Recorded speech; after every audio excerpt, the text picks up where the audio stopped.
This is the Better Ottawa Municipal Panel. My name is Neil Saravanamutu.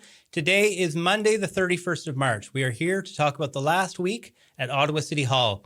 We've got a few items to cover today. We're going to talk about the Osgoode by-election that's coming up. We're going to talk about the e-scooter program for 2025. We're going to talk about City Hall reports and why they're so rarely written in plain English. And we're going to talk about cuts to the Ottawa Carleton District School Board. And then, of course, we will have our lightning round where we respond to any questions and comments that you have for us. As always, I'm joined by our panelists, Joanne Chianello and John Willing. Welcome to you both. Hello, hello. Hello. So, Joanne, you have a bit of a sabbatical coming up. Do you want to tell us about that? It sounds like it's a break, but in fact, actually, I am on a very time-intensive but short project that I'm working on. Comes to an end April 28th.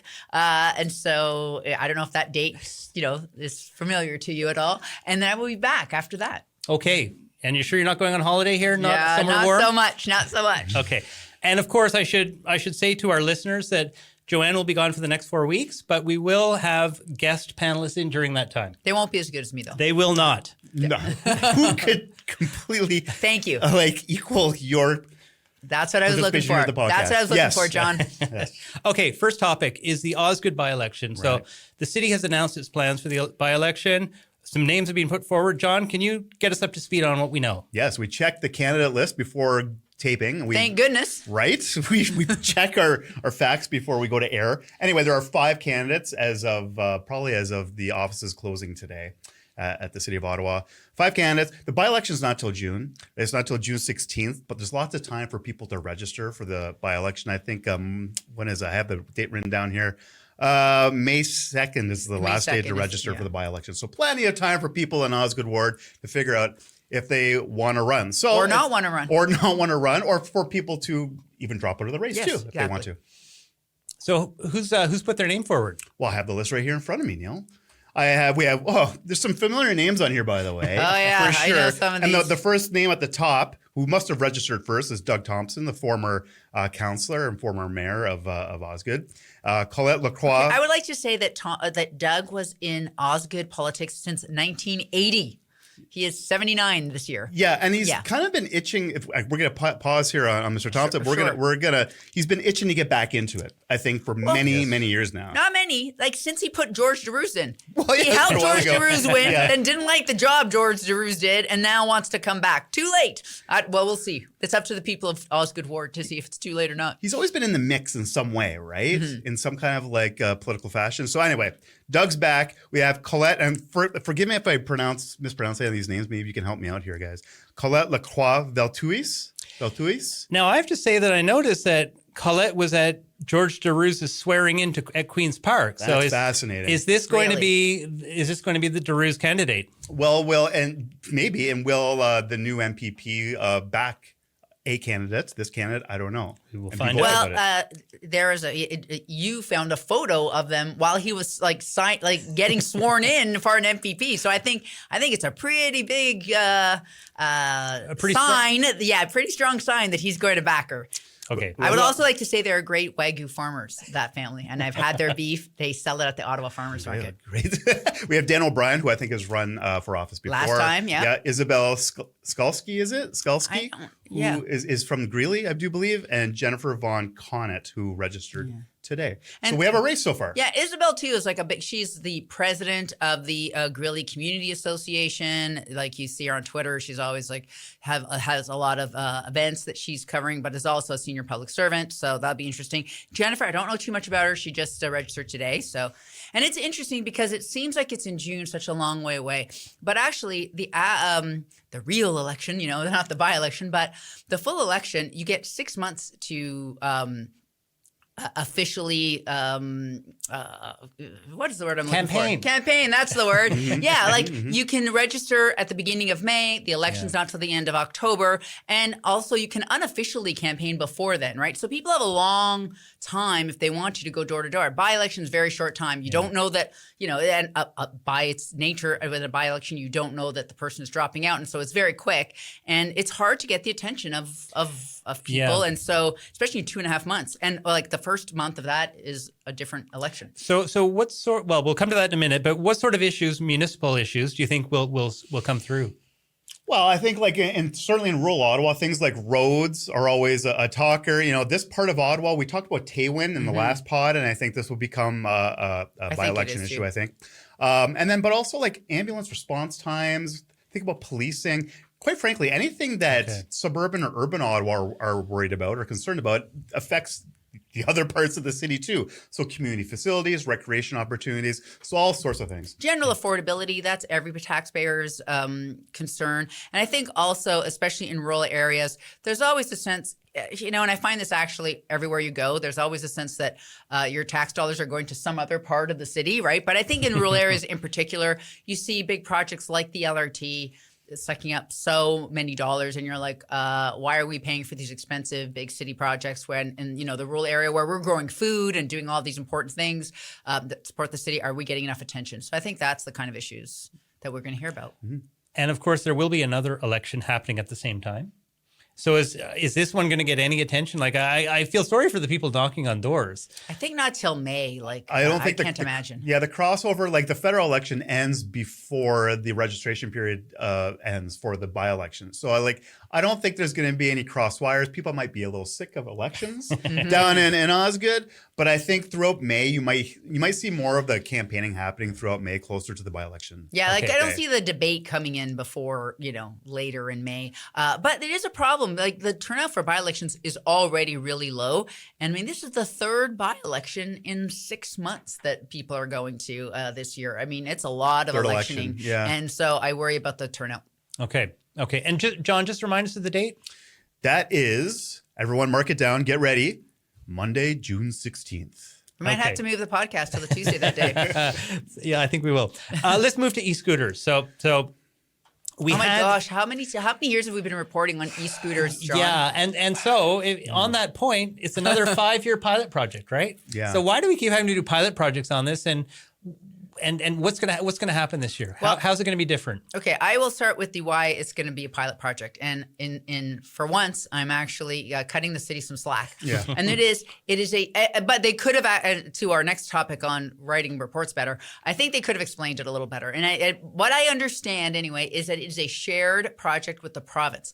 The province actually has to pass legislation to make e-scooters legal. And so they've had a 5-year pilot project. I think they were supposed to get like all the information in from cities and then figure out, you know, what the legislation was. And I believe instead of just doing it this year when they had a few other things on the go, they just extended it for another 5 years. And some, you know, cities don't have to do it. They opt into it. Like, for example, City of Toronto does not have an e-scooter program. And so what they'll do is at the end of the 5 years, they collect data and, you know, they consult with people and say, what do you think? Okay. So, John, what's going to be different this year? Well, you're going to see more scooters late at night and early in the morning by looks of it. So it's going to be 24 hours a day. The rental e-scooters are going to be allowed. It sounds like the city is going to go with 2 providers of those rental e-scooters that we've come to know and love, like some of us anyway. And they're going to be available 24 hours a day, whereas up until now, they've only been available between the hours of, I think, 5 a.m. to 1 a.m. And now they're going to be allowed to be running all hours. And maybe like in some more parts of the city. It sounds like every year they might expand the areas where they're going to be running that program little by little. And councillors were very clear to say, hey, please consult with us ahead of time, because there's always some controversy about people either riding them on the sidewalk or in particular parking them on the sidewalk where they're not supposed to. And this is I think this is the interesting part of the non-debate, I guess, this year, is because in years previous, we've been hearing complaints about scooters being parked on the sidewalk, thrown across the sidewalk, people riding scooters down sidewalks. But we didn't hear any of that around the committee table this time around. No. And this was a theme that we were covering on an annual basis almost when we were down at City Hall. And so that tells me maybe things are getting better. I don't think they're perfect.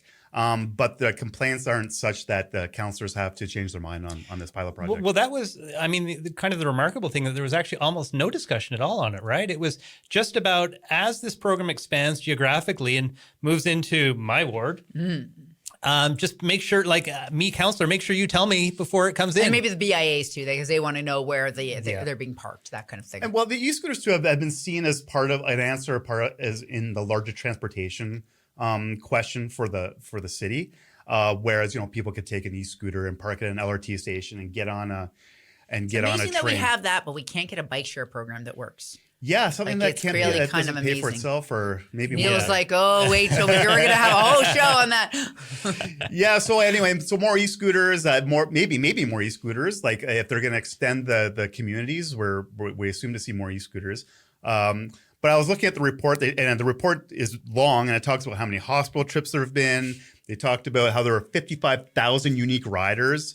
But the last hospital year, which trips, is they interesting. also say like that's not just the rentals; that's also people with their own e-scooters. Yeah, we have an e-scooter at home. Yeah. Oh, do you? We do. You ride around? I'm trying to figure out how to use it still, because we live in a walkable community that has bike paths too. can't And I take- feel very lazy to take out the e-scooter to go do things. Yeah. You can't really lock it anywhere if you want to go to the grocery store. Some Can't you people take do. it to here? Can't you take it to Algonquin College? A little too far? I don't know if the battery will make it from where I live. But anyway, so it's but it's funny because when this first came up at City Hall, it was a So debate. controversial. It was a debate about whether this program is going to illustrate Ottawa as a city that fun forgot if council did not approve this project. It was such a lightning rod for discussion. And now we've moved. I was watching the debate, and the chair of the committee is Councillor Tierney. And it sounded like he wanted to move the debate through. I think Councillor Darouze put up her hand, said, "I have a question." Councillor Tierney was eager to push forward. So now we're not even. He's really always debating. been in favor. He's always been in favor of it. Yeah. Absolutely. Yeah. Okay. All right. Let's move on to the next topic, which is actually in that same committee meeting, and that was the Committee of Infrastructure and Public Works, which Yeah. we used to call transportation, right? Now we call it something else. So there was a couple of motions that councillors put forward around the road safety plan, and that's with our cameras, with our traffic cameras. There's money that's generated from those. And I think it's both the red light and the speed That's cameras, correct. right? Yeah. That's correct. And so there were a couple of motions that councillors put forward initially that said we'd like to direct some of that to certain priorities. And then a number of councillors came back and said, this should be demand driven. Let's put them in the need wherever the need is highest. So fair enough. So those motions came back again, and they were kind of watered down, and I don't think they actually said much. But all of that is to say, I read those motions and I had no clue what they were talking about. Okay, I read read it, the read- report. Okay, read it. So let me read this and you tell me what this is. So the motion says, direct staff to identify up to $10 million in direct funding in 2026 to the Warranted Traffic Control Devices Program to further reduce the current backlog of warranted intersections in need of funding. They should put warranted in a few more times. Yeah. So what on earth does that even mean? Okay, so I think we knew, but I had to think about it. I put it into AI, and here's what AI says. Ask staff to find up to $10 million in 2026 to fund traffic control devices so we can fix more intersections that need them. That's perfect. Yeah. Okay, that's better, but it is better. but what does that mean? basically- Traffic lights? No, it's like Everything. intersections that have been found to need something, right? To need stop signs, lights, bulges, like some kind of mitigating, which is probably not a word, like when you want to talk about like real Safety English. features. Yeah, safety features. Yeah. The features to make intersections safer. The warranted part of it means we've already seen that like it needs something, right? But to your point on the like straight language, like to me, when you talk about trust in government, and I know this is like a big, like highfalutin subject, but part of it is people don't trust you when they, and we're going to talk about this for the next subject, next item too, in the lightning round, but people don't have trust in their government when they can't understand what their government is doing. And when you're saying, can you find $10 million, up to $10 million to get all of these intersections that are already problems to try to fix some of them, when you can't say it like that, like when you say it in this way that doesn't even mean anything. And by the way, this motion is stupid anyway. Sorry, I know it's well-intentioned, but staff said, this is what we already do. That's right. This is where we put the money. What are you talking about? So yeah, I'm with you. Like if you need to say something in a technical way for the bylaw or a law, have that later. But like in the description of what this is about, please just talk normally. Yeah. Well, John? I agree with you, obviously. And we're in bureaucratic Ottawa, so things are going to be in bureaucratic language all the time. But there is a struggle between the people who work in a government who want to sound professional and sound like they have authority with their prose. And then on the other side, what Joanne's talking about is the audience, people who are consuming this information and trying to understand what it means. And so I would make a struggle plug. with that in consulting because there's consulting language. I'm like, I can't talk like that or write like that. And I would make a plug to say, hey, people, like read your news and listen to your news and watch your news, because the job of professional journalists is take that information and not dumb it down, but make it so people understand what it means. And sometimes, I don't know how you feel about this, Joanne, but sometimes when you're down at City Hall for a long time covering that beat, you get caught up into the language sometimes, and you have to check yourself that you're not using the word warranted, right? Which is a very specific word for design guidelines in the city. And so, I think of also judges, right, in the criminal justice system. They're often lauded when they're writing decisions in plain language. You often see someone share a decision, say, look at this judge using plain language to describe this complicated concept. Economists, another great example. So and you get a free pass. No. But I think you're right, Neil, and Joanne too. Like, I think that staff could really help people who live here just to write in plain language. Can I ask for both of you? I mean, you spent a lot of time, many years covering City Hall. What is the norm here? Is it plain language, or is it what we are seeing here? It depends who writes it. And I think it's getting less and less plain language. I think they're getting less understandable, to be honest. Except, of course, when you've been covering it a long time, you can kind of absorb what you think it means, right? And so there's two ways on when people are repeating things, like it's like Jon and I, for a long time, we are there and you get caught up in that language and you just use it because you know what it means. The other side of that is people quote it because they're not sure what it means and they don't want to get it wrong. So they just quote exactly what it says. And then no one really knows. And then, so we're going to get to a point later where none of us know what we're talking about. So I think we need to nip this in the bud. And I think, I know I'm defensive on this, probably Jon is too. Sometimes writing, if you're not at a newspaper or like a place where writing is the main thing, it is not seen as that important, like as if everyone can write. Not true. And as we've read like many, many reports, we're like, what is this about? And it's complicated. And I think they need to spend every department at the city, in every government, not just the city, every level of government needs to pay attention to how they are describing what they are doing. Because if you want people to believe in your government, they need to understand what you're doing. Yeah. So maybe we can end this discussion with a plea to any councillors who are listening, and I know there's a few, that when staff help you prepare a motion, can you push back if it is not in plain English, so that if you can't understand it, it needs to be explained to you, then that's pretty much what's going to happen with the general public too. So that's our plea to anyone that's involved in the process. And there's been enough journalists who come to council who can make these changes. So this, I would expect it to happen. Okay, let's move to the topic of the Ottawa Carleton District School Board. So there's, Jon, there's major cuts coming to the budget. It also involves redistricting. I think I got plain that language there. deal. Redistricting. That's not a word. Come on. Changing boundaries. There we go. So can you explain what's going on here and what sort of impact it's having on people? And then what is the role of City Hall in all this? Wow. I mean, look, this pod could be just about this, or and another hour on top of that. But at a very, very high level. The English Public School Board is looking at redrawing its boundaries for its community schools, which means families in many cases, will have to change schools right in the middle of their children going to a school. And that could happen not this coming school year, but next year in 2026. So they are going to school up to grade 3, and then after that they have to go to a different school, or what? Or even like they started kindergarten and all of a sudden next year they'll have to start I guess that would be in like grade 1 or 2. But anyway, starting in fall 2026. And it could be a different school than their sibling.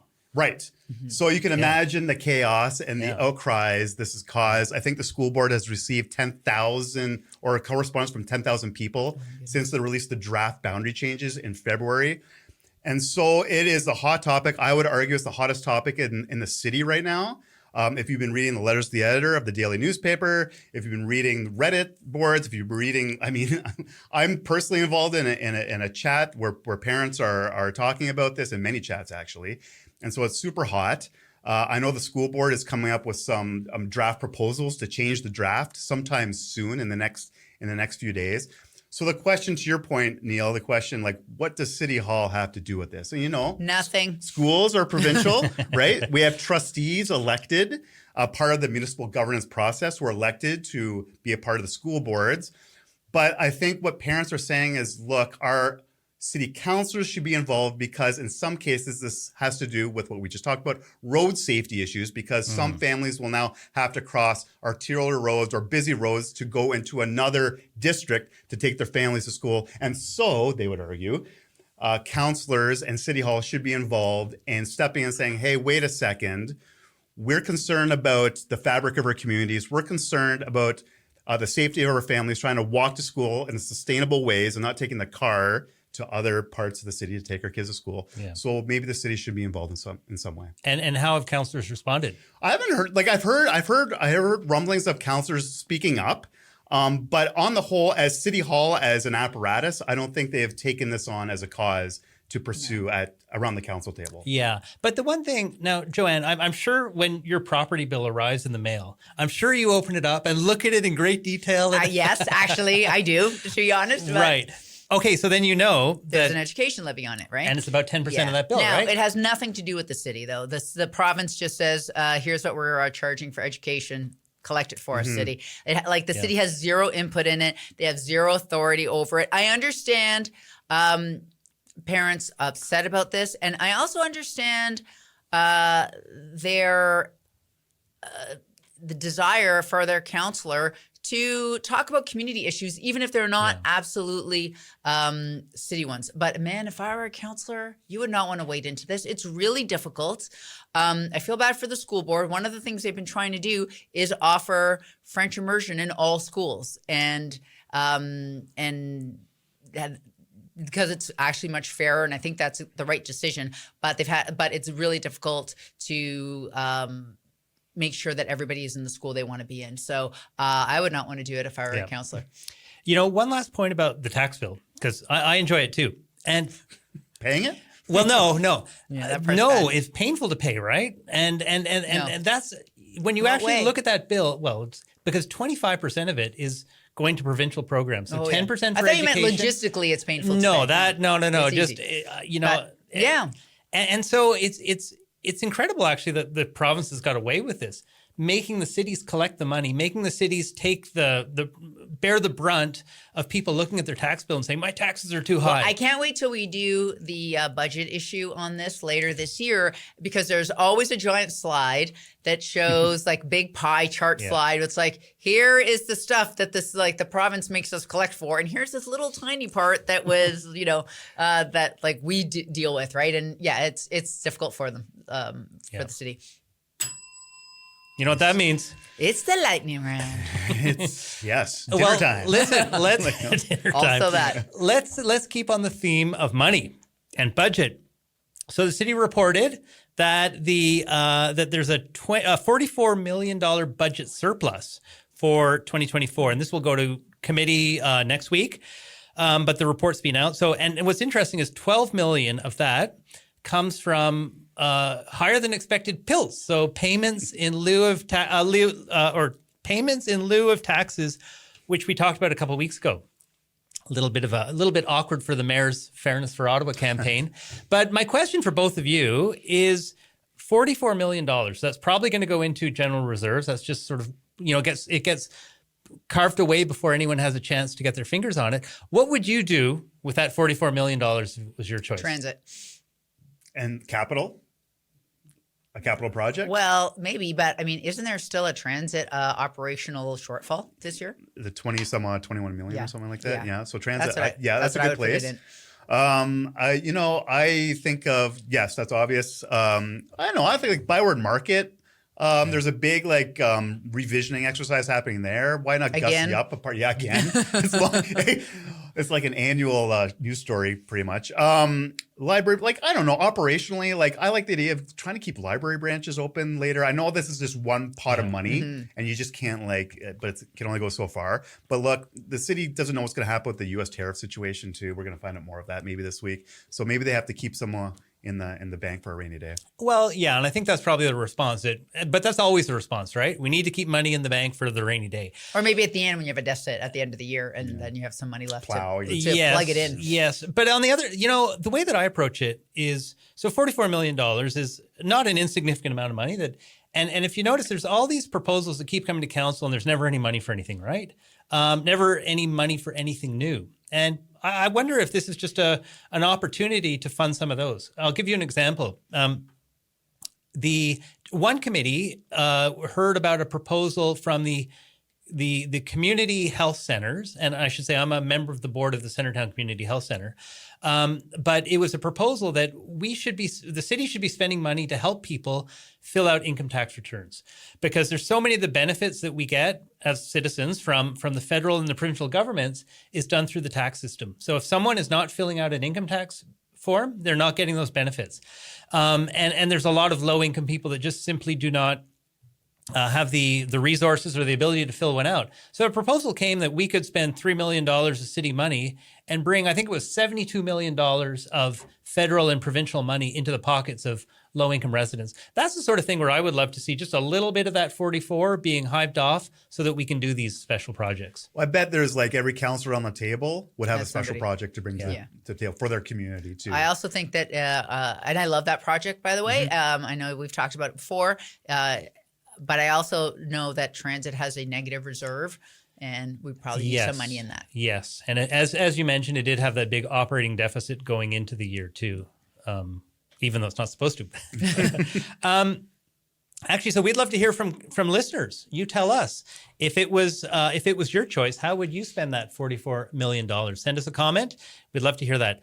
So Joanne, I want to talk about. That was not 1 minute, by the way. Come on. Yes, you're right.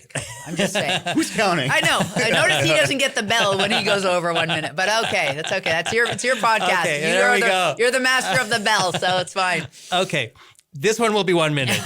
Actually, this one, if you want to go a bit longer, I'd entertain that. So during city council meeting, Joanne, this week, council last went. Week. You're right. Last week. Sorry, Wednesday. Mm-hmm. They went in camera to talk about stage 1 LRT litigation, and they were in camera for 2.5 hours.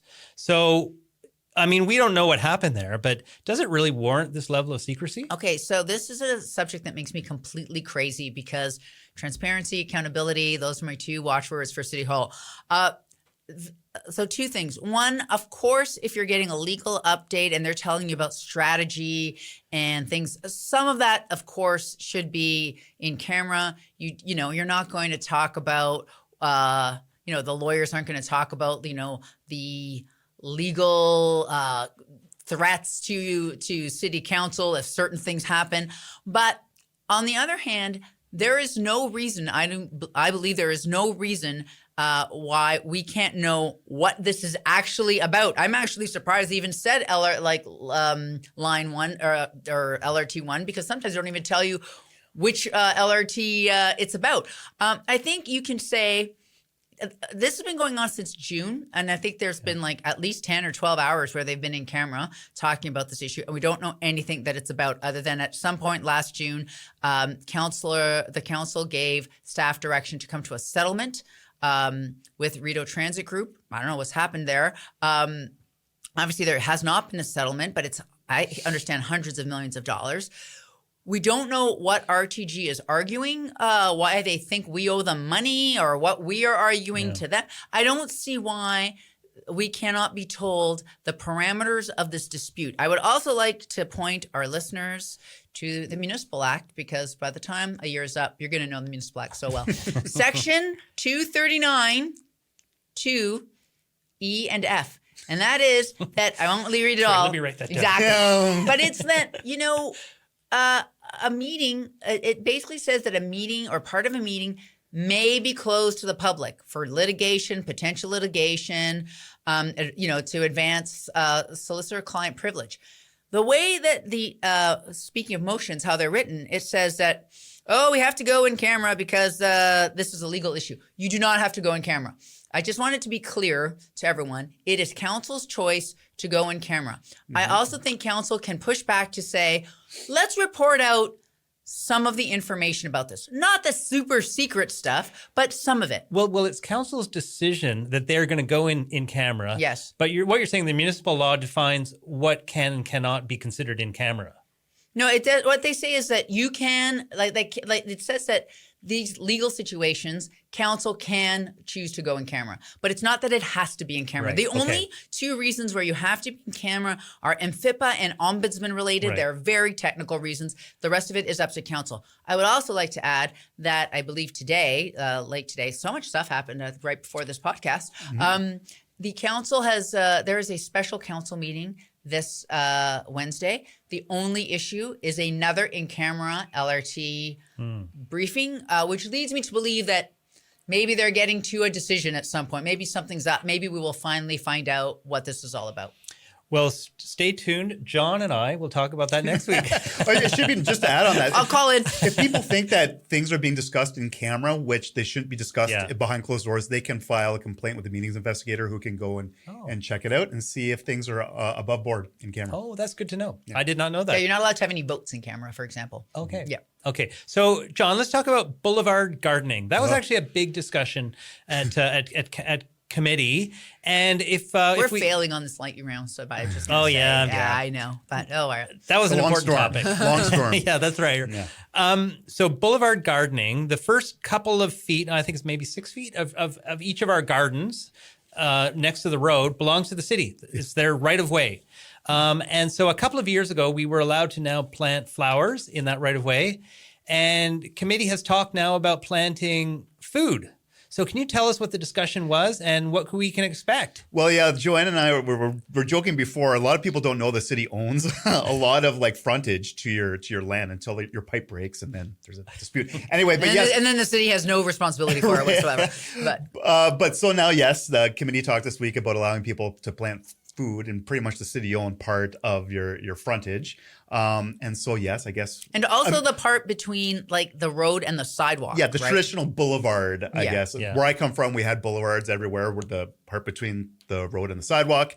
And so. But not a boulevard in the middle of the road. Not a median. Not the median. No. Yeah. No. And so other cities are doing this. So the city of Ottawa says, we should be doing this too. A lot of people want it. So let's make it happen. Planting food specifically. So veggie gardens and boulevards, look out, here they come. I'm looking forward to all the police reports of people stealing lettuce and tomatoes and what have you in the boulevards. I don't know if that's going to happen. Throw in But tomatoes. Maybe. So we'll see what happens. So open up your gardens, everyone, and plant some veggies in the front. And you can put planters and That's the big thing, yeah. And, Well, yeah. Joanne, I noticed that you can put planters, but only you can only go up to 1 meter, right? So why? And does that make sense? I think it's because you don't want to block the view. Like say you're coming out of a driveway or whatever. I mean, the same thing for hedges and things like that. But I don't know. I mean, No we're corn always stalks? worried. Corn stalks on the boulevard? That'd be fun. Do you remember when they first started because somebody planted flowers and then someone complained about it? Like many years ago, this is where this started. Somebody planted it used to be, it is literally, they have to rewrite the bylaws to say that because it's illegal to pull up the grass in the boulevard. Really? Yes. Oh, geez. I know. Don't come to my I know. place. Because it's the city's grass, even though the city doesn't take any care of it. So when people I think in the Glee were planting it, and I remember David Chernyshenko, the counselor at the time, he's like, are you kidding me? Like someone complained about it. And so this has been going on a long time, like every argument in Ottawa. Like we have billions of dollars of LRT that are being discussed in secret, and we're spending hours worrying about some plants that were Some lettuce in the Yeah. on the boulevard. Let's Yeah. just do that stuff. Although, I watched the debate or the discussion, and I was actually quite surprised how productive it Yeah. was. And it really sounded And like progressive.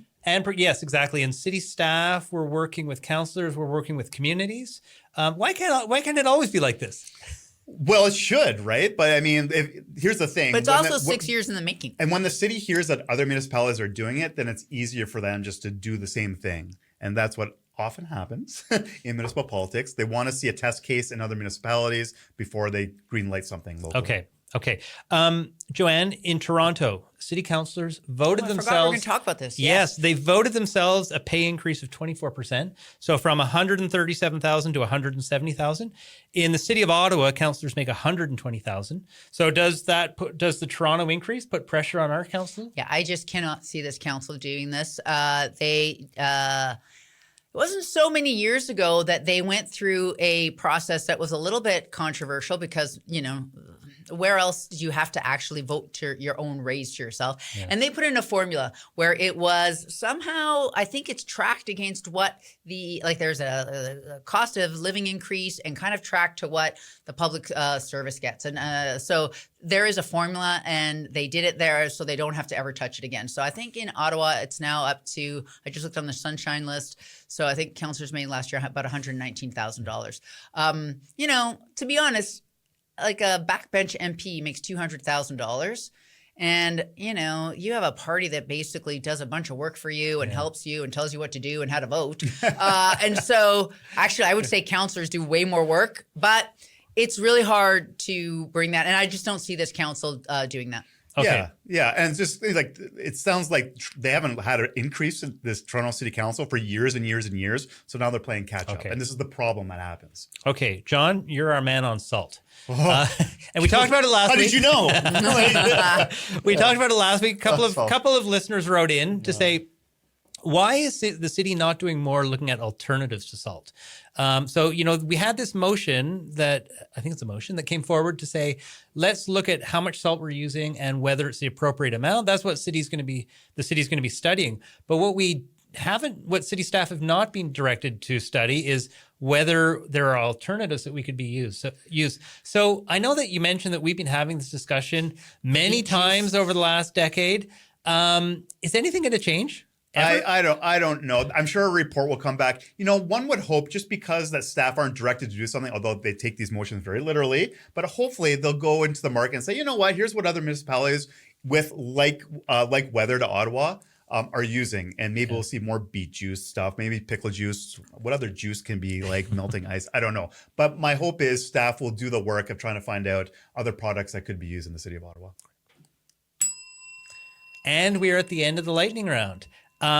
Looking forward, now, Joanne, you're going to be away for a few weeks, but what's coming up at Ottawa City Hall that caught your attention? You know, I haven't really been paying too much attention because I'm on this other subject, but today they tabled the comprehensive zoning bylaw draft number 2. I don't know what happened, but it is going to take up a lot of attention at City Hall over the next couple of months, and they're going to vote on the final at the end. So I'm sure you guys are going to dissect that this month sometime.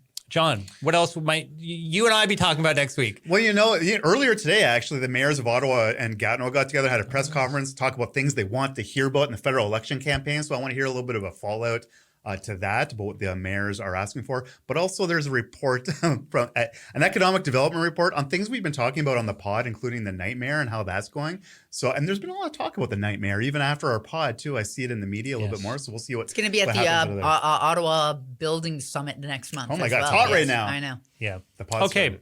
Great. We will be talking about that next week. So Henry, if I can pull you over here. And that's it for this week. So as always, we would love to hear from you. Please leave us a comment, whether that's on Substack, on YouTube, on Apple Podcasts, on Spotify, wherever you get this podcast. Please leave a comment, a question. We will do our best to answer it during the lightning round. I would like to thank my panelists, Joanne and John. I would like to thank our producer, Henry. Thanks, Henry. I would like to thank all of you for joining us. We will see you back in 7 days.